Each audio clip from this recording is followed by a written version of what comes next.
eventually, with courageous people going out there and actually saying something and standing up for it, I think we'll get some balance. Prince refused to perform on Soul Train for over 2 decades. But this wasn't just a career strategy, but a calculated cultural betrayal. While every major black entertainer built their legacy on Don Cornelius's stage, Prince systematically avoided the show that launched careers. When Prince finally appeared on Soul Train in 1994, the reckoning was brutal.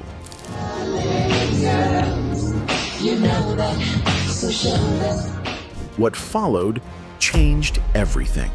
Other black artists watched Prince's playbook and started following the same controversial path. The consequences would destroy the most important platform for black talent in television history. So let's get into it. By 1978, Soul Train had become more than a television show. It was the undisputed gateway to black musical success in America. Don Cornelius had built an empire that launched careers, created stars, and provided the only national platform specifically designed to showcase black talent. Every major black artist of the era had made the pilgrimage to his Los Angeles studio. Very interesting song, guys. Yes. Who wrote that song? Something about a girl you used to go with. Oh, come on. The power dynamics were clear. Cornelius controlled access to an audience that could transform unknowns into superstars overnight. Aretha Franklin credited Soul Train with helping her reach new heights. James Brown used the platform to maintain his relevance. Michael Jackson's appearances helped establish him as a solo artist, separate from his Jackson 5 identity. The show's influence extended far beyond television ratings. It shaped cultural conversations and determined which artists would receive mainstream attention. Soul Train represented something unprecedented in American media. For the first time, a black-owned and operated television program had achieved national syndication and commercial success. Cornelius wasn't just hosting a variety show. He was curating black culture for national consumption. The program's aesthetic choices, from the impeccably dressed dancers to the sophisticated set design, challenged prevailing stereotypes about black entertainment. Into this environment stepped a young Minneapolis musician named Prince Rogers Nelson. By 1979, he had released his debut album and was building a following in the Midwest. His blend of rock, funk, and R&B should have made him a perfect Soul Train guest. The show actively sought out emerging talent, and Prince's early sound aligned perfectly with Cornelius's musical preferences for sophisticated, well-crafted performances. But Prince never appeared. While his peers were making their mark on Soul Train's stage, Prince was pursuing a different strategy entirely. He appeared on mainstream variety shows like American Bandstand, where Dick Clark's show offered access to primarily white audiences. He lip-synced on Solid Gold, which targeted adult contemporary listeners.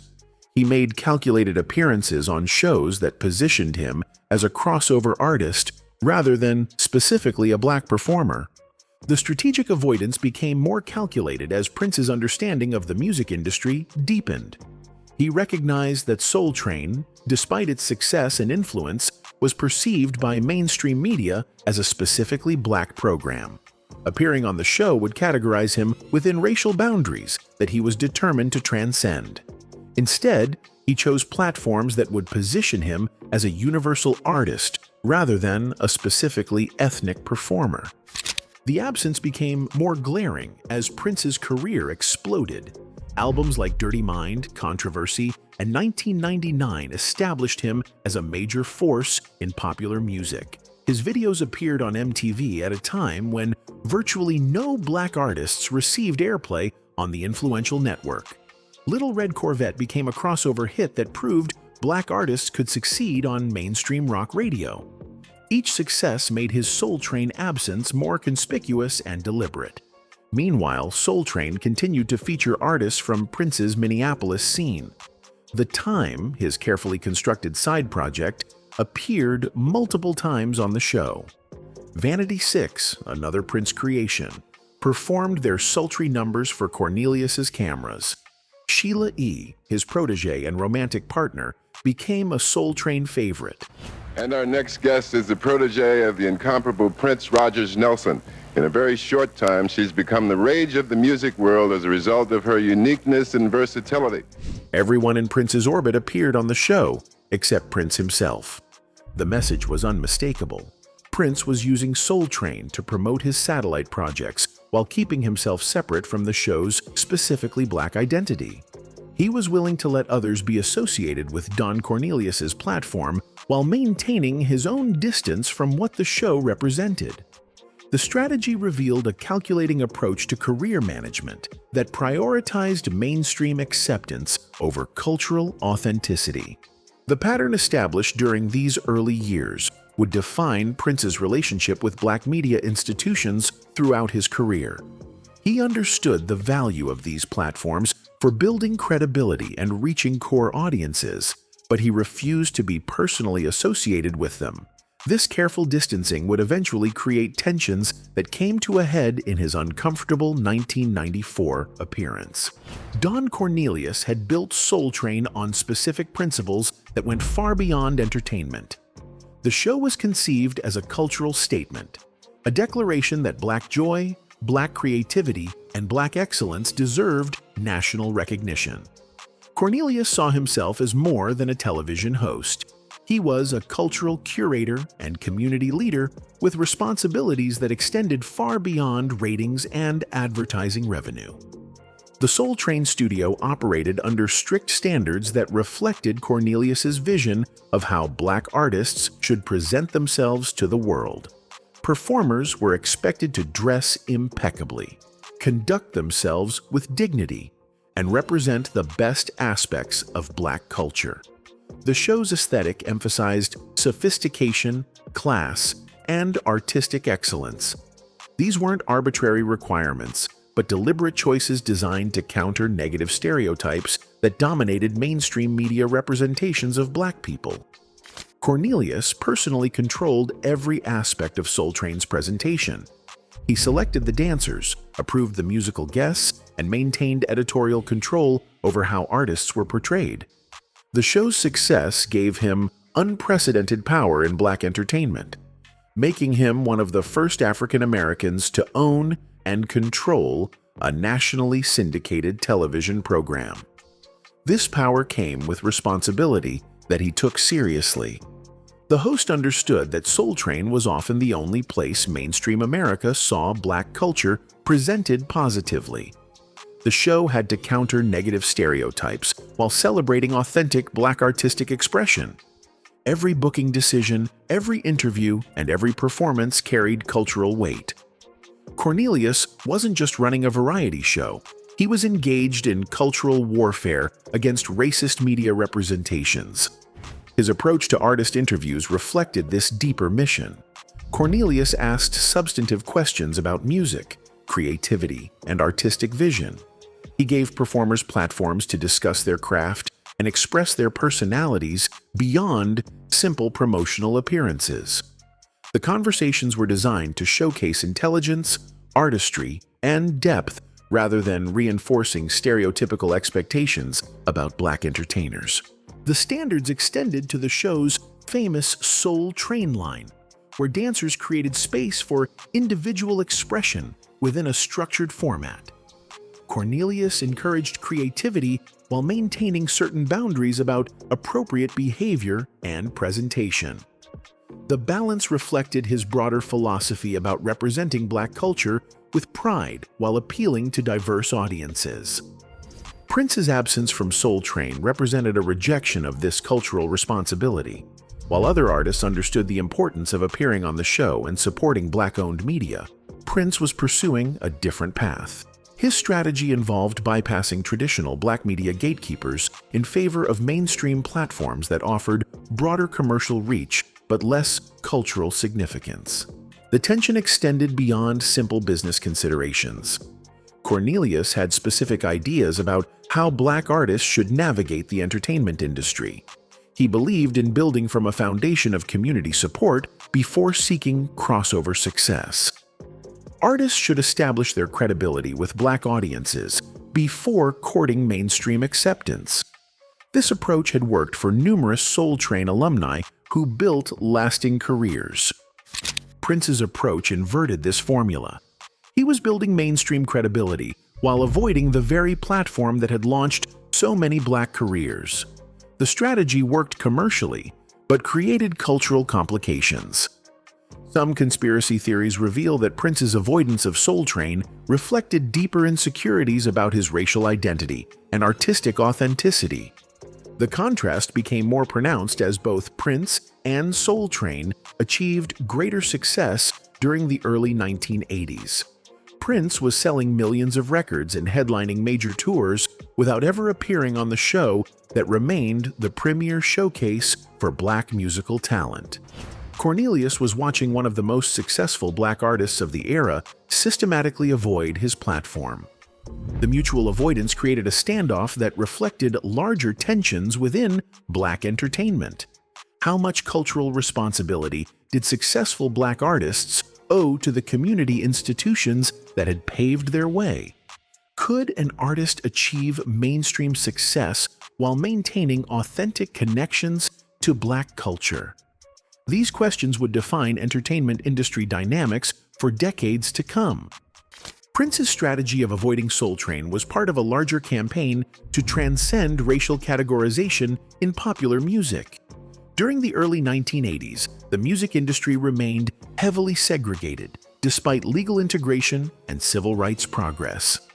Rock radio rarely played black artists unless they conformed to specific stylistic expectations.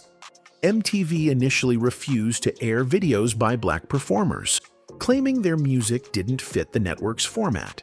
Record stores separated releases into distinct racial categories that determined marketing approaches and sales expectations. Breaking through these barriers required careful navigation of racial expectations and commercial realities that few black artists had successfully managed. Prince understood that being perceived as a specifically black artist could limit his commercial potential with mainstream audiences who had been conditioned to categorize music along racial lines. His solution involved crafting an image that complicated easy racial categorization while maintaining musical authenticity. The campaign extended beyond musical presentation to include deliberate obfuscation of his racial identity in interviews and promotional materials. In early media appearances, Prince claimed mixed racial heritage, telling journalists that his father was black and Italian, while his mother was a mixture of various ethnicities. Both parents were actually African American, but Prince felt that claiming ambiguous racial identity would broaden his commercial appeal and make him more palatable to mainstream audiences. This strategy aligned perfectly with his systematic avoidance of Soul Train. Appearing on Don Cornelius's show would have explicitly positioned Prince as a black artist, performing for a primarily black audience. Such positioning could undermine his carefully constructed ambiguity about racial identity and artistic categorization. The appearance would have sent signals to industry gatekeepers that Prince belonged in the specifically black entertainment category, rather than the mainstream pop category he was targeting. The approach generated significant commercial success that validated his strategic choices. Purple Rain made Prince a global superstar while establishing him as an artist who transcended traditional racial boundaries in popular music. His videos appeared regularly on MTV, helping him reach audiences that remained inaccessible to most black performers. His concerts drew diverse crowds that reflected his crossover appeal and commercial viability across demographic boundaries. The success created ripple effects throughout the music industry. Other black artists began studying Prince's approach to racial positioning and mainstream marketing. Record labels started seeking artists who could replicate his crossover formula. The industry began recognizing that black artists could achieve massive commercial success without being confined to specifically black marketing categories. But the commercial success came with cultural costs that became more apparent over time. Many observers within the Black community viewed Prince's racial ambiguity and Soul Train avoidance as rejection of his cultural roots. Critics argued that he was benefiting from the groundwork laid by previous generations of Black artists while refusing to support the institutions that had made his success possible. The debate intensified as Prince's career progressed and his marketing strategies became more apparent. His increasingly explicit exploration of sexual themes and religious imagery created controversy that overshadowed discussions of racial identity. But the core tension remained. Prince had achieved mainstream success by distancing himself from specifically Black cultural contexts and community institutions. The Soul Train absence became a symbol of this larger dynamic within Black entertainment. While the show continued to feature emerging Black talent and established stars, Prince remained conspicuously absent from its stage.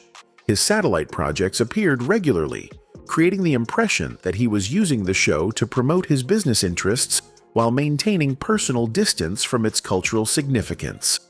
Some conspiracy theories reveal that Prince's strategy influenced other Black artists who watched his commercial success and began questioning their own relationships with traditional Black media platforms. If Prince could achieve mainstream success without Soul Train, perhaps the show was less essential than previously believed for building sustainable careers in popular music. By 1994, the entertainment landscape had shifted dramatically from the world that had made Prince a superstar in the 1980s. MTV had become the dominant force in music promotion, reducing Soul Train's influence among younger audiences who were increasingly focused on video-driven artists and hip-hop culture. Hip-hop itself was transforming Black musical expression, creating tensions with Don Cornelius's more traditional aesthetic preferences and generational outlook. Prince himself had experienced massive commercial success, followed by creative struggles, commercial decline, and increasingly bitter battles with his record label, Warner Brothers. The circumstances that finally brought Prince to Soul Train reflected these changing dynamics and the shifting power relationships within the entertainment industry. He was no longer the mysterious crossover sensation of the 1980s, but an established artist seeking to reconnect with core audiences who had supported him during his peak years. His relationship with Warner Brothers had deteriorated completely, leading to his adoption of an unpronounceable symbol as his name and public battles over creative control that had damaged his mainstream commercial appeal. The artist, formerly known as Prince, was in the midst of a complex identity transformation that went beyond simple name changes. He was exploring spiritual themes, questioning industry practices, and trying to establish independence from the major label system that had both enabled and constrained his career. The Soul Train appearance represented part of a broader strategy to reconnect with Black audiences who might support his independent artistic vision. The appearance itself was awkward from the beginning, creating an uncomfortable atmosphere that was obvious to viewers and industry observers. Prince, now calling himself the artist formerly known as Prince, seemed uncomfortable in the Soul Train environment. His performance felt perfunctory, lacking the energy and engagement that characterized his best work. The backing musicians appeared to be going through the motions rather than delivering inspired music that would showcase their artistic capabilities. The staging and presentation reflected the broader tensions surrounding the appearance. Prince's outfit and presentation seemed designed to maintain distance from the Soul Train aesthetic rather than embracing the show's cultural significance. His body language suggested discomfort with both the format and the audience expectations. The performance felt like an obligation being fulfilled rather than an artistic expression being shared. The post-performance interview with Don Cornelius became the most memorable and uncomfortable aspect of the entire appearance. Cornelius, never one to let artists off easily and known for his direct questioning style, pressed Prince about his music, career direction, and artistic choices. The host's questions reflected both professional curiosity and personal skepticism about Prince's motivations for finally appearing on the show. Prince's responses during the interview were evasive and defensive, suggesting deep discomfort with both the questioning and the broader context of appearing on Soul Train. His answers lacked the confidence and charisma that had defined his peak-era media appearances. The exchange felt more like a tense negotiation than a celebratory interview between two giants of black entertainment. The uncomfortable dynamic between the two men revealed fundamental differences in how they viewed black artistry, commercial success, and cultural responsibility. Cornelius represented a generation that believed in building from community support and maintaining cultural authenticity throughout commercial success. Prince embodied a newer approach that prioritized artistic freedom and mainstream acceptance over traditional cultural obligations and community connections. Even though nothing is proven, all evidence suggests that Prince's discomfort stemmed from recognition that his appearance represented a kind of defeat. After decades of avoiding Soul Train during his peak commercial years, he was finally appearing at a point when both the show's influence was waning and his own career was struggling with industry changes and personal conflicts. Prince's uncomfortable 1994 Soul Train appearance marked more than just an awkward television moment. It represented the culmination of a strategy that had fundamentally reshaped how black artists approached mainstream success and cultural authenticity. The performance exposed the psychological and cultural costs of his two-decade avoidance campaign, while demonstrating the profound distances he had created through his commercial choices and strategic positioning within the entertainment industry. The appearance came too late to repair the relationship with Don Cornelius, or meaningfully reconnect with the Soul Train audience that had supported so many other black artists throughout their careers. By 1994, hip-hop had become the dominant force in black music, and younger audiences were more interested in emerging artists who spoke directly to their experiences than established stars seeking cultural redemption or attempting to reconnect with roots they had previously abandoned. Prince's belated appearance felt like an acknowledgement that his avoidance strategy had created cultural consequences he could no longer ignore or dismiss. The performance carried undertones of regret and necessity rather than celebration or homecoming. The timing suggested that his appearance was motivated by career struggles rather than genuine desire to reconnect with black community institutions and cultural traditions. The uncomfortable dynamic between Prince and Cornelius during their interview revealed deeper tensions about artistic authenticity, cultural responsibility, and the prices paid for mainstream commercial success. Cornelius, who had spent decades promoting black artists and culture through his platform, seemed genuinely skeptical of Prince's motives for finally appearing on the show after avoiding it during his peak commercial years. Prince appeared defensive throughout the interview, struggling to articulate his relationship to the black community and explain his decades-long absence from the show that had launched so many careers. His responses suggested awareness that his avoidance had created perceptions of cultural abandonment that were difficult to overcome through a single appearance. The conversation felt more like damage control than genuine cultural engagement. The performance itself became evidence of the long-term costs of avoiding cultural institutions and community platforms. Prince's visible discomfort throughout the appearance suggested that his decades-long absence had created genuine alienation from the Soul Train environment and aesthetic. The man who had conquered MTV and mainstream radio seemed genuinely out of place on the show that had launched so many black careers and established cultural standards. The internet went crazy saying that Prince's Soul Train appearance influenced other black artists to reconsider their own relationships with traditional black media platforms and community institutions. Artists who had watched Prince achieve unprecedented mainstream success without Soul Train began questioning whether such appearances were necessary for their own career development and commercial viability. The strategy of bypassing black cultural institutions in favor of mainstream platforms became increasingly common among ambitious black artists seeking crossover success. The example Prince had set, achieving massive commercial success while avoiding specifically black media contexts, provided a template that other artists began following with varying degrees of success and cultural cost. Some conspiracy theories reveal that Prince's approach contributed directly to the eventual decline of Soul Train's influence and relevance in the music industry. As more successful black artists followed Prince's example of avoiding the show during their peak commercial years, Soul Train lost access to the biggest stars, most compelling performances, and culturally significant moments that had defined its earlier decades. The show's relevance diminished as top-tier artists pursued different promotional strategies that prioritized mainstream media exposure over community platform engagement.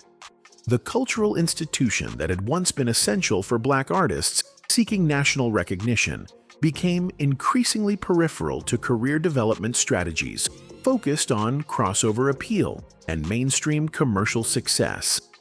The cultural implications extended beyond individual career choices to broader questions about authenticity, community responsibility, and the psychological costs of assimilation strategies.